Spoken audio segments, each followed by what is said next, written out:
Pulitzer Prize-winning tax reporter Cay Johnston, a columnist at Tax Notes and professor at Syracuse University College of Law. Good evening to you, sir. Hi, Keith.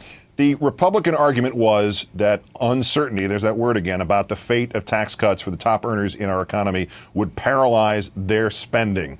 What are today's indicators, statistical, anecdotal, what do they tell us about that claim?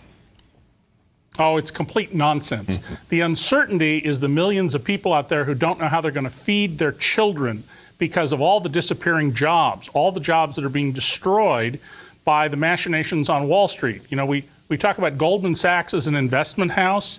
90% of its revenue comes from non-investment house activities, principally trading derivatives and actions that are making the people at Goldman Sachs and the other Wall Street firms incredibly wealthy by destroying wealth and by destroying jobs in people's lives. So aside from the temp work for Lil' Kim and this unnamed little person, where are the jobs that should be coming from all the wretched excess of luxury spending if anything about the Bush tax cut theory is correct? Well, you know, 100 years ago, when people worked mostly in factories, there was a man named Taylor. He had a little stopwatch, and there was something called the speed up to get more work out of people. What they've done now is persuaded people that you better work a lot of unpaid overtime and come in on Saturday or your job will disappear. And in effect, they are stealing an enormous amount of labor from people without paying for it. You wrote a column advising the president what to do about the tax cuts, the whole spectrum of this thing. Summarize what you wrote in that column. Call their bluff, Mr. President. I don't believe the Republicans are so stupid that they would allow all the Bush tax cuts to expire.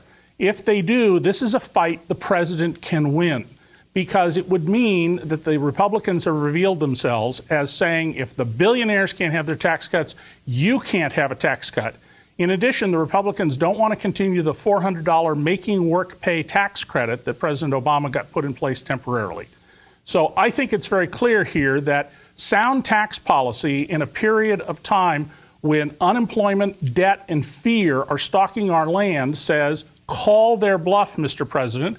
And we're going to find out very quickly whether President Obama is a profile in courage or he's a man of disappointment we can count on.